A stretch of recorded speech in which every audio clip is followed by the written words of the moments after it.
আজকে আলোচনা করব যুবরাজ বুধ 24শে জানুয়ারি রাশি পরিবর্তন করছে। তো বুধের পরিবর্তন খুব অল্প দিনের জন্য হয় এবং অল্প দিনের জন্য পরিবর্তন হলেও বুধের প্রভাব কিন্তু যথেষ্ট থাকে। তো যুবরাজ বুধের এই পরিবর্তন ধনু রাশির উপর কি প্রভাব ফেলবে আজকে এই বিষয়ে বিশেষ আলোচনা করব। বুধ হচ্ছে কি বাণীর কারক, চতুরতার কারক, ব্যবসার কারক, ম্যানেজমেন্টের কারক। বুধ এই পরিবর্তনটি করছে ধনু রাশিতে 24 তারিখ থেকে। তো পরিবর্তনটি হবে 3টি নক্ষত্রের উপর। 24শে জানুয়ারি থেকে 29শে জানুয়ারি পর্যন্ত বুধ অবস্থান করবে উত্তরাষাঢ়া নক্ষত্রে, যার অধিপতি হচ্ছে সূর্যদেব। 30শে জানুয়ারি থেকে ফেব্রুয়ারি মাসের 6 তারিখ পর্যন্ত বুধ অবস্থান করবে শ্রবণা নক্ষত্রে, যার অধিপতি হচ্ছে চন্দ্রদেব। এবং 7 তারিখ থেকে 10 তারিখ পর্যন্ত বুধ অবস্থান করবে ধনিষ্ঠা নক্ষত্রে, যার অধিপতি হচ্ছে মঙ্গলদেব।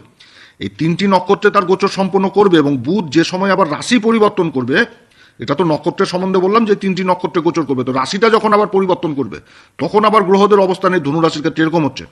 রাশির যেটা দ্বিতীয় ঘর, যেটা হচ্ছে মকর রাশি, এই ঘরে সূর্য অবস্থান করছে। এর আগের ভিডিওতে উল্লেখ করেছিলাম যে সূর্য মকর রাশিতে অবস্থান করছে ঠিক শনির রাশিতে, এবং শনির সাথেও যে একটা তৎকালীন মিত্রতা সম্পর্ক তৈরি হয়েছে ধনু রাশির, সেটা কিন্তু সুন্দরভাবে আলোচনা করেছিলাম। তো যাই হোক, সূর্য ভাগ্যের ঘরের অধিপতি হয়ে দ্বিতীয় ঘরে অবস্থান করছে। এবার বুধ 24 তারিখ থেকে এখানটাতে অবস্থান করবে এবং বুধাদিত্য যোগ তৈরি হবে। আর এই বুধাদিত্য যোগের উপর কেতুর দৃষ্টি থাকবে, মঙ্গলের উচ্চ দৃষ্টি থাকবে এবং সর্বোপরি থাকবে এই ধনু রাশির অধিপতি দেবগুরু বৃহস্পতির শুভ দৃষ্টি। রাশির যেটা তৃতীয় ঘর কুম্ভ রাশি, এই ঘরে শনি আর শুক্র জুতি তৈরি করেছে। শনি মার্গী অবস্থা রয়েছে দেবগুরু বৃহস্পতির নক্ষত্র পূর্বা ভাদ্রপদে, এবং তার সাথে যে শুক্র রয়েছে, শুক্রও 28 তারিখে কিন্তু রাশি পরিবর্তন করবে, তখন মীন রাশিতে চলে আসবে উচ্চ ঘর, যেটা চতুর্থ ঘর। আর এই চতুর্থ ঘরে আবার রাহু অবস্থান করছে। রাহু আবার অবস্থান করছে শনিরই নক্ষত্র উত্তরা ভাদ্রপদে। রাশির অধিপতি দেবগুরু বৃহস্পতি ষষ্ঠ ঘরে অবস্থান করছে বৃষ রাশিতে এবং বক্রী অবস্থায় রয়েছে ফেব্রুয়ারি মাসের 4 তারিখ পর্যন্ত। তারপরে আবার মার্গী হয়ে যাবে এই রোহিণী নক্ষত্রে, যেটা চন্দ্রদেবের নক্ষত্র। আর মঙ্গল এই ধনু রাশির ক্ষেত্রে কিন্তু কারক গ্রহ, সপ্তম ঘরে অবস্থান করছে, বক্রী অবস্থায় রয়েছে দেবগুরু বৃহস্পতির নক্ষত্র পুনর্বসু নক্ষত্র, এবং রাশির উপর দৃষ্টি দিচ্ছে। দুটোই অগ্নিতত্ত্ব, ধনু রাশিও অগ্নিতত্ত্ব, মঙ্গল অগ্নিতত্ত্ব। আর অবস্থান করছে বায়ুতত্ত্বতে, যেটা হচ্ছে মিথুন রাশি, দ্বিস্বাভাবিক রাশি। আর এরপরে কি হচ্ছে যে এই মঙ্গলের অষ্টম দৃষ্টি আবার উচ্চ ঘর তার মকর রাশিতে পড়ছে, যেখানটাতে কিন্তু বুধাদিত্য যোগটা তৈরি হয়েছে।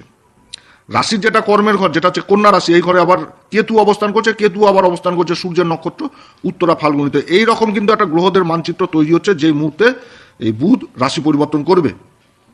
ধনু রাশির ক্ষেত্রে বুধ হচ্ছে কেন্দ্রের 2টি ঘরের অধিপতি। সপ্তম ঘর, যেটা হচ্ছে দাম্পত্য জীবনের ঘর, পার্টনারশিপের ঘর, ব্যবসা বাণিজ্যের ঘর, রোজগারের আয় ইনকামের ঘর। সপ্তম ঘর মিথুন রাশি, যেটা হচ্ছে বুধের আবার সাধারণ রাশি। আর কর্মের ঘর যেটা কন্যা রাশি, এটা কিন্তু বুধের মূল ত্রিকোণ রাশি। এই 2টি ঘরের অধিপতি বুধ এতদিন তো রাশির উপর অবস্থান করছিল, এবার দ্বিতীয় ঘর চলে আসলো, ধন সম্পত্তির ঘর। এই ঘর সেভিংসের ঘর, খাবার দাবারের বিচার করা হয়, আত্মীয় স্বজনের সাথে সম্পর্ক দেখা হয়, পৈতৃক সম্পত্তি দেখা হয়, তারপরে কি বাণী সম্বন্ধিত কাজগুলো কিন্তু এখান থেকে দেখা হয়। আর বুধ হচ্ছে কি বাণীর কারক, চতুরতার কারক, ম্যানেজমেন্ট করার ক্ষমতা, ব্যবসার কারক। আর এই দ্বিতীয় ঘরে অবস্থান এবং সূর্যের সাথে অবস্থান করছে। সূর্য হচ্ছে ধনুরাশির ক্ষেত্রে কারক গ্রহ, ভাগ্যের ঘরের অধিপতি। এবার বুধাদিত্য যোগ তৈরি হয়েছে এই সময়কালে, আর এই যোগের উপরই আবার দেবগুরু বৃহস্পতি শুভ দৃষ্টি পড়ছে। এবং এই পঞ্চম ঘর, যেটা কারক গ্রহ এই ধনুরাশির ক্ষেত্রে মঙ্গল, পঞ্চম ঘরের অধিপতি মেষ রাশি, পঞ্চম ঘর হচ্ছে মা লক্ষ্মীর ঘর। আবার এই মঙ্গলের উচ্চ দৃষ্টি পড়ছে। মঙ্গল আবার বক্রী অবস্থা রয়েছে দেবগুরু বৃহস্পতির নক্ষত্র পুনর্বসু নক্ষত্রে।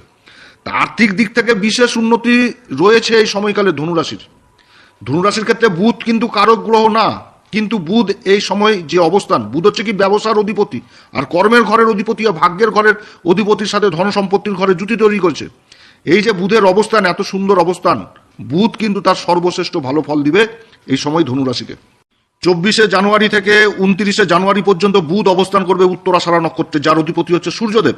এবং এই সময় এই যে বুধাদিত্য যোগ তৈরি হচ্ছে সূর্যের সাথে, সূর্য আবার অবস্থান করবে শ্রবণা নক্ষত্রে। এবং 30 তারিখ থেকে একদম 6 তারিখ পর্যন্ত বুধ অবস্থান করবে শ্রবণা নক্ষত্রে। এই সময়ে সূর্য কিন্তু শ্রবণা নক্ষত্রেই থাকছে এবং তাদের মিলিত দৃষ্টি পড়ছে অষ্টম ঘর, যেটা কর্কট রাশি। আর কর্কট রাশির অধিপতিকে চন্দ্র, আর চন্দ্রদেবের নক্ষত্রে আবার রাশির অধিপতি দেবগুরু বৃহস্পতি অবস্থান করছে, যেটা হচ্ছে রোহিণী নক্ষত্রে। অপরদিকে বুধাদিত্য যোগটাও তৈরি হচ্ছে এই চন্দ্রের নক্ষত্র শ্রবণা নক্ষত্রে। তো এই সময় ধনুরাশির যারা ব্যবসার সাথে যুক্ত রয়েছেন, তারা একটা অবিশ্বাস্য সফলতা পাবে নিজেদের ব্যবসা ক্ষেত্রে। বিশেষ করে লাভবান হবে তারা, যেটা মানে যে ব্যবসাগুলো জেনারেশন টাইপ হয়ে চলে আসছে, যে একসময় ঠাকুর দাদা করেছে, তারপরে তার বাবা করছে, তারপরে তার সন্তান করবে, এই রকম ক্ষেত্রে কিন্তু বিশেষ সফলতা পাবে। কিংবা কর্মক্ষেত্রে যে ব্যবসাটা পিতার সহযোগে চলছে, অথবা পিতা পুত্র একসাথেই ব্যবসা করছে, এই রকম ব্যবসাগুলো যথেষ্ট ভালো চলবে, সেটা যেই ব্যবসায় হোক। আর ইনকামের একাধিক রাস্তা তৈরি হবে এবং ব্যবসা ক্ষেত্রে সফলতার দুয়ার নিজে নিজে তৈরি হয়ে যাবে শোভনা নক্ষত্রে যখন অবস্থান করবে এই দুটি গ্রহ। কিংবা যারা ব্যবসা ক্ষেত্রে ব্যবসা করছেন, যে কোনো ব্যবসা, সেই ব্যবসাতেও যথেষ্ট উন্নতির যোগ রয়েছে। সবাই তো আর পিতা পুত্র মিলে ব্যবসা হয় না, অনেক ক্ষেত্রে যারা নিজেরা একা একাই করছেন ব্যবসা, তাদের ক্ষেত্রেও যথেষ্ট ব্যবসার উন্নতির যোগ রয়েছে। কর্মক্ষেত্রে একটা আত্মবিশ্বাস যথেষ্ট তুঙ্গে থাকবে, ডিসিশন নেওয়ার ক্ষমতা যথেষ্ট ভালো থাকবে, ম্যানেজমেন্ট করার ক্ষমতা যথেষ্ট ভালো থাকবে এবং মুখের বাণী জাদুর মতন কাজ করবে এই ধনুরাশির এই সময়। কর্মক্ষেত্রে মুখের বাণী যথেষ্ট প্রাধান্য দিবে, না হওয়া কাজ এই সময় সম্ভব হবে। তবে একদিকে যথেষ্ট সাবধান, কারণ এই অগ্নিতত্ত্ব রাশি আর ওদিকে মঙ্গল অগ্নিতত্ত্ব। এবার মঙ্গলের তো দৃষ্টি রাশির উপর পড়ছে, তো রাশিকে তো প্রভাবিত করবে। তো দুটাই তো অগ্নিতত্ত্ব হয়ে গেল, আর মঙ্গল অবস্থান করছে বায়ুতত্ত্ব, তাহলে কি হচ্ছে, রাশিটাকে বিশেষভাবে প্রভাবিত করবে এই সময়। অতএব এদিকেও কিন্তু সাবধান, ওই চঞ্চলতা, অধৈর্য, চিড়চিড়াপন, একটুতে রেগে গেলাম, ক্রোধ হয়ে গেল, মুখে যা আসলাম বলে দিলাম, তাহলে কিন্তু ব্যবসা আবার ডামাডোল হয়ে যাবে। এই মঙ্গলই আবার ডামাডোল করে দেবে। কারণ যে নক্ষত্রটাতে অবস্থান করছে পুনর্বসু, এই নক্ষত্র সম্পর্কে বহু কিছু আলোচনা করেছি এর আগের অনেক ভিডিওতে। তো পুনর্বসু নক্ষত্রের মেন জিনিসটাই হচ্ছে একাগ্রতা, অর্থাৎ যে কর্মটা করবে তাতে একাগ্রতা যথেষ্ট নিয়ে আসতে হবে, না তো কিন্তু অসুবিধায় পড়তে হবে। সপ্তম ঘর হচ্ছে ব্যবসা বাণিজ্যের ঘর, আর দশম ঘর হচ্ছে কর্মের ঘর। তো কর্মের ঘর আর ব্যবসা বাণিজ্যের অধিপতি, তার সাথে আবার ভাগ্যের ঘরের অধিপতির জুতি ধনসম্পত্তির ঘরে, অর্থাৎ যে কর্মটা করবে ব্যবসাতে যথেষ্ট ভাগ্যের সঙ্গ পাবে এবং ইনকাম যথেষ্ট বৃদ্ধি পাবে, অর্থ করি এই সময় জমাতে পারবে, সেভিং জিনিসটা কিছু না কিছু এ সময় ধনুরাশির হতে যাচ্ছে। বুধ হচ্ছে ব্যবসার কারক, এ সময় বিশেষ লাভবান হবে তারা যারা দেবগুরু সম্পর্কিত ব্যবসার সাথে জড়িত রয়েছেন। যেমন কেউ সোনার ব্যবসার সাথে যুক্ত রয়েছে বা সোনার কাজের সাথে যুক্ত রয়েছে, তামা, পিতল, কাঁসা, এই সমস্ত চাঁদি, এই সমস্ত কাজের সাথে যারা যুক্ত রয়েছে, তাদের জন্য যথেষ্ট ভালো সময় হতে যাচ্ছে, বিশেষ প্রভাবিত হবে তারা। এবং জেনারেশন টাইপ ব্যবসাগুলো তো যথেষ্ট ভালো চলবে, যেগুলো ঠাকুর দাদার আমল থেকে চলে আসছে, এই সমস্ত কাজগুলো যথেষ্ট ভালো হবে। এই সময় আত্মীয় স্বজনদের সাথে সম্পর্ক ভালো থাকবে।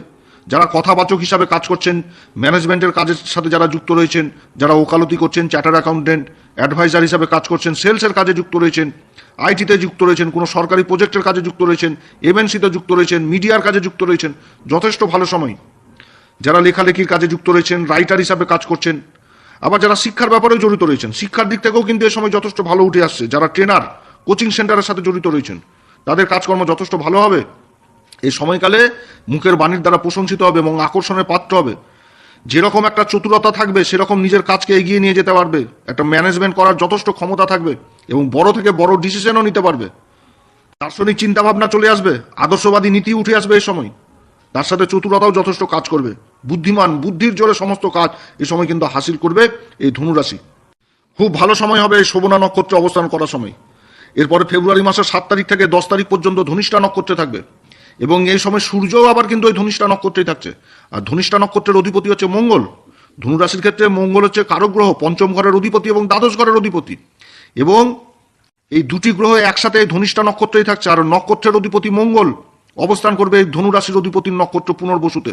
বক্রী অবস্থায় থাকছে এবং রাশির উপর দৃষ্টি দিচ্ছে, যেরকম সেরকম আবার বুধাদিত্য যোগের উপরও দৃষ্টি দিচ্ছে। খুব ভালো সময় হতে যাচ্ছে শিক্ষার দিক থেকে। যাদের বহুদিনের স্বপ্ন রাজ্যের বাইরে বা দেশের বাইরে যাওয়ার, ভালো কলেজে অ্যাডমিশন নেওয়ার, তো এরকম কাজগুলো হবে। আবার কর্মসূত্রে বিদেশ যাত্রাও হবে এবং কর্মলাভও হবে। যারা বিদেশে কর্মের চেষ্টা করছেন তাদের কর্মলাভও হবে। যারা ইন্টারন্যাশনাল কোম্পানিতে কাজের চেষ্টা করছেন তাদের কাজকর্ম যথেষ্ট ভালো হবে।